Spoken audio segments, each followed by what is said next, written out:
वात को अच्छा रखने वाली सबसे अच्छी चीज जो आपके घर में है वो है तेल। तेल तेल वो जिसमें आप सब्जियां बनाते हैं। लेकिन उन्होंने एक शब्द पर जोर दिया है कि तेल का माने शुद्ध तेल। तो शुद्ध तेल का माने तेल की घानी से निकाला हुआ सीधा सीधा तेल, बिना कुछ मिलाए हुए सीधा सीधा तेल, उसमें कुछ नहीं मिलाया, मतलब नॉन रिफाइंड तेल। तो भागवत जी का निवेदन है कि आप तेल शुद्ध खाइए, माने रिफाइंड तेल मत खाइए, डबल रिफाइंड तेल मत खाइए। अब आप कहेंगे जी क्यों नहीं खाएं, डॉक्टर तो यही बोलते हैं कि रिफाइंड खाओ, डबल रिफाइंड खाओ तो आपको हृदय घात नहीं आएगा वगैरह वगैरह।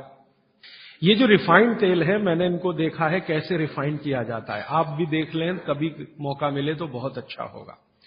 किसी भी तेल को रिफाइंड करने में 6 से 7 केमिकल इस्तेमाल होते हैं और डबल रिफाइंड करने में 12 से 13 केमिकल इस्तेमाल होते हैं। वो सब केमिकल मनुष्य के द्वारा बनाए गए हैं प्रयोगशाला में। भगवान का बनाया हुआ एक भी केमिकल तेल को रिफाइंड नहीं कर सकता। भगवान का बनाया हुआ माने प्रकृति का दिया हुआ, जिसको आप अंग्रेजी में कहते हैं ऑर्गेनिक।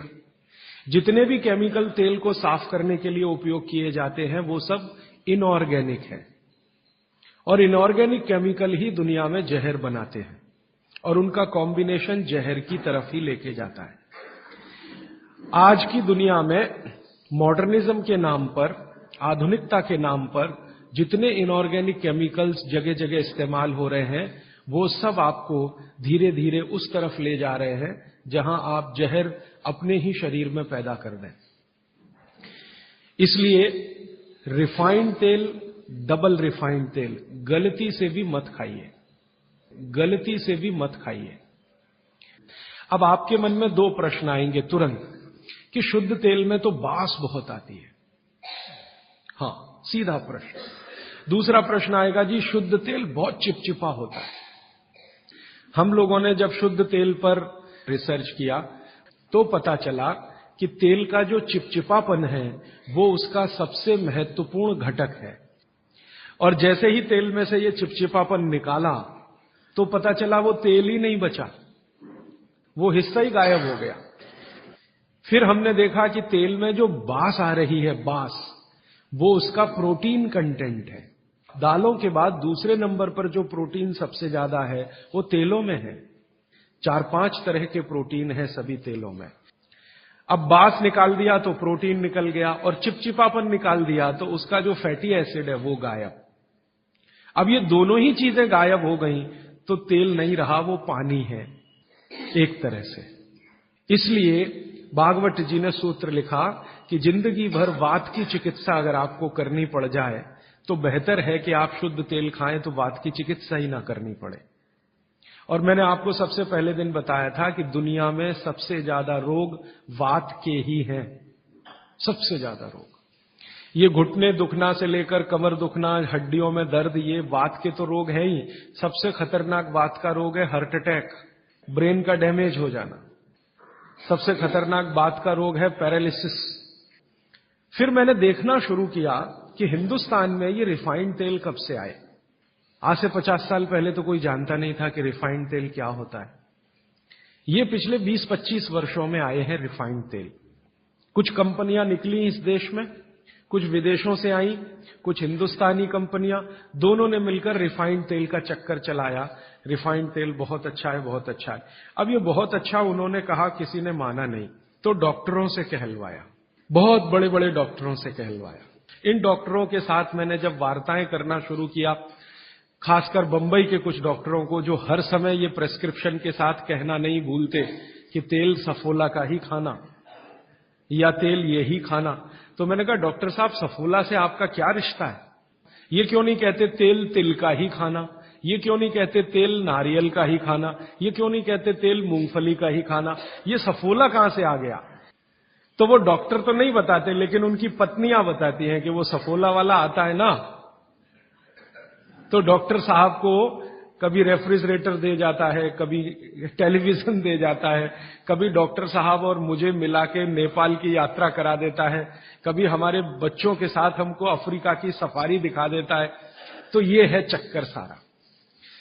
कि एक तरह से किकबैक डॉक्टर साहब को प्रत्यक्ष और परोक्ष रूप से मिल रही है, इसलिए डॉक्टर साहब बार बार कह रहे हैं कि सफोला का तेल खाना। अब ये सफोला का तेल हमने लेकर टेस्ट किया लेबोरेटरी में, सूरजमुखी का तेल जो अलग अलग ब्रांड का है वो टेस्ट किया लेबोरेटरी में। दिल्ली में all India institute of medical sciences के कई डॉक्टरों को इसमें इंटरेस्ट हुआ कि बात तो ये गहरी है, इस पे काम करके देखना चाहिए। तो वो डॉक्टरों ने जो कुछ भी निकाल के दिया है रिसर्च के रूप में, है तो बहुत मोटा हिस्सा, अगर बात करूं तो बहुत दिन बीत जाएंगे, उसका निष्कर्ष एक वाक्य में बता देता हूं कि तेल में जैसे ही आप बांस को निकालेंगे और उसका चिपचिपापन हटाएंगे, वो तेल ही नहीं रहता, तेल के सारे महत्वपूर्ण घटक निकल जाते हैं। और डबल रिफाइंड में तो कुछ भी नहीं बचता। डबल रिफाइंड तो बिल्कुल छूछ है, कुछ है ही नहीं उसमें, और आप उसको खा रहे हैं। तो तेल के माध्यम से शरीर को जो कुछ चाहिए वो मिलता नहीं। आप बोलेंगे जी तेल के माध्यम से हमारे शरीर को क्या मिलता है? मैं बार बार एक शब्द पे आपको ध्यान लाया, HDL, हाई डेंसिटी लिपोप्रोटीन, ये तेलों में से ही आता है आपके शरीर में। वैसे तो ये लीवर में बनता है, लेकिन तेल खाएं तब, खाएंगे नहीं तो बनेगा नहीं है। तो शुद्ध तेल आप खाएं तो आपके लीवर की मदद से HDL आपके शरीर में बेहतरीन स्थिति में रहे, और ये HDL ही है जो आज की रिसर्च बताती है जो वात को कंट्रोल कर सकता है, HDL ही है। तो आधुनिक विज्ञान का ये HDL और 3500 साल पहले के विज्ञान बागभट्ट चिकित्सा का तेल, ये दोनों एक ही चीजें हैं।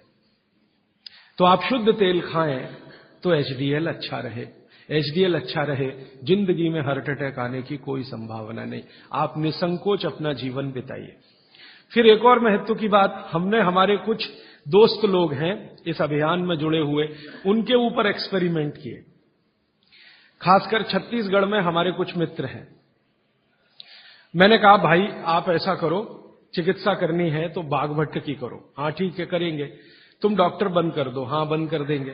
तो ऐसे हमने कुछ हमारे दोस्त इकट्ठे किए जिनको बहुत ज्यादा समस्या है कोलेस्ट्रॉल की, बहुत ज्यादा समस्या है ट्राइग्लिसराइड की, बहुत ज्यादा समस्या है हाई बीपी की। ऐसे कुछ लोग इकट्ठे किए और छत्तीसगढ़ में ये इसलिए किया कि छत्तीसगढ़ भारत में ऐसा एक राज्य है जहां शुद्ध तेल अभी भी मिलता है। गांव गांव में तेल निकालने वाली घानियां हैं, आसानी से तेल उपलब्ध है, और आसानी से सरसों भी उपलब्ध है, मूंगफली भी उपलब्ध है। तो वहां करने का ये एक ही प्रयोजन था, और ये लगभग हम 3-3.5 साल से कर रहे हैं। अभी भी ये चालू है, हमारा काम बंद नहीं हुआ है। तो वहां हमने जिन जिन लोगों को शुद्ध तेल पर लाया उनका ये बंद करा दिया, रिफाइंड और डबल रिफाइंड, और शुद्ध तेल पर वो आते गए। अभी उनकी स्थिति ये है कि जब हम उनको डॉक्टर को दिखाते हैं और पुरानी रिपोर्ट लेके जाते हैं कि देखो 3 साल पहले इनकी ये रिपोर्ट थी, कोलेस्ट्रॉल इतना, ट्राइग्लिसराइड इतना, ये इतना, तो डॉक्टर कहता है ये रिपोर्ट में तो 8 दिन के ज्यादा जिंदा नहीं रहना चाहिए, हार्ट अटैक आना ही चाहिए और मरना ही चाहिए, लेकिन आप बचे कैसे हैं? तो अब रिपोर्ट ये देख लो। आज की रिपोर्ट उनको दिखाते हैं तो वो कहते हैं कि मिरेकल है, ये मिरेकल कुछ नहीं है, चमत्कार कुछ नहीं, बस एक ही है कि शुद्ध तेल खाया उन्होंने, और जो तेल के घटक होते हैं वो भरपूर मात्रा में उनके शरीर को मिले, इसलिए उनके ट्राइग्लिसराइड्स लेवल कम हुए, कोलेस्ट्रॉल लेवल माने VLDL, LDL कोलेस्ट्रॉल लेवल कम हुए, HDL उनका बहुत तेजी से बढ़ा, ब्लड प्रेशर उनका अपने आप कम हुआ, हार्ट अटैक आने की जो कंडीशन बनी हुई थी वो पूरी तरह से खत्म हुई। और अब इतना काम करने के बाद मुझे ये कॉन्फिडेंस हो गया है कि उनमें से 2 हमारे कार्यकर्ता तो ऐसे हैं जिनको हार्ट में भयंकर ब्लॉकेज थे, अभी चेक कराएंगे तो वो ब्लॉकेज भी नहीं मिलेंगे। ये आया रिपोर्ट, और बागभट्ट जी का देखकर फिर मैंने देखना शुरू किया। आप भी जरा पुरानी चीजें याद करिए, 20 साल पहले की, 25 साल पहले की। तो हमारे घरों में बहुत सारी चीजों में बहुत बार तेल का उपयोग होता था, और तेल के साथ घी का उपयोग तो और भी ज्यादा होता था। तेल और घी एक ही कैटेगरी मान लें आधुनिक विज्ञान के हिसाब से, वैसे आयुर्वेद के हिसाब से दोनों अलग कैटेगरी हैं, लेकिन 1 मिनट के लिए मान लें हम, कितने बार हम घी का उपयोग करते थे घरों में? शीरा बना रहे हैं, हलवा बना रहे हैं, बिना घी के बन नहीं रहा है। दाल में घी खा रहे हैं, रोटियों पे घी खा रहे हैं, सब्जियों में घी खा रहे हैं, और फिर सब्जियां तेल में बना रहे हैं। आप जरा कल्पना तो करिए, कितनी जगह तेल तेल तेल, कितनी जगह घी घी घी। और 40 साल पहले मैंने तो नहीं सुना, पता नहीं आपने सुना, मेरे पिताजी को मैं पूछता हूं कि कितने हार्ट अटैक होते थे, तो मेरे पिताजी कहते अपने परिवार में तो एक भी नहीं हुआ। शायद आप 40 साल पहले के अपने परिवारों को देखें तो आपको भी पता चलेगा किसी को नहीं हुआ। तो जब उतना हम तेल और घी उपयोग कर रहे थे अपने दैनिक जीवन में, हमको हार्ट अटैक नहीं हो रहे थे। ये पिछले 10-12 वर्षों में क्या ऐसा हो गया जो इतने हार्ट अटैक हो रहे हैं?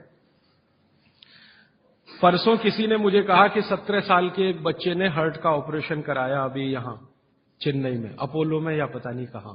अब 17 साल की उम्र में आपको बाईपास करवाना पड़े, एंजियोप्लास्टी करानी पड़े, ये तो दुखद स्थिति है। और ये दुखद स्थिति बहुत दिन समझने के बाद पैदा हुई है रिफाइंड तेलों से, डबल रिफाइंड तेलों से। तो भागवत सूत्र के अनुसार आज मैं आपको विनती करता हूं कि जिंदगी भर वात की बीमारियों से अगर बचना है आपको, तो तेल शुद्ध खाइए,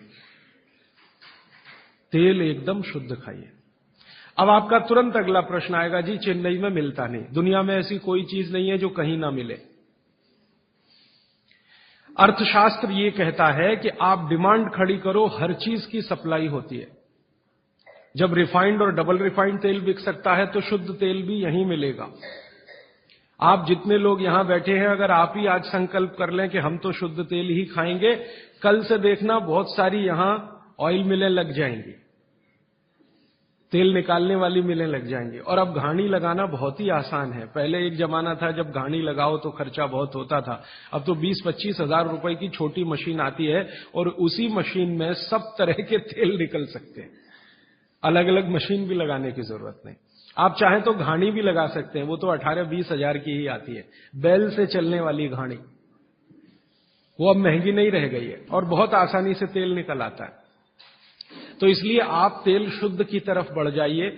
और मैं आपको जो रिसर्च कहती है वो कह रहा हूं कि जिस तेल में चिपचिपापन जितना ज्यादा होगा वो आपके लिए उतना ही उपयोगी है। जिस तेल में बास जितनी ज्यादा होगी वो उतनी ही उपयोगी है। सरसों के तेल के बारे में सारे डॉक्टर्स ऑल इंडिया इंस्टीट्यूट के जो रिसर्च कर चुके हैं वो ये कहते हैं, सरसों के तेल का डब्बा मुंह पे लगाओ और जो आंख में से आंसू तुरंत ना निकलें तो समझ लो वो नकली है। उसकी इतनी तेज बास आएगी कि आंख से आंसू निकल ही आएंगे, नाक चलना आपकी शुरू हो ही जाएगी। वो कहते हैं वो उसके शुद्धता की गारंटी है। तो आप इसको अपने जीवन में ध्यान रखें। वात के रोगों को जीवन भर चिकित्सा करनी है तो तेल की मदद से ही सबसे ज्यादा उपयोगी है।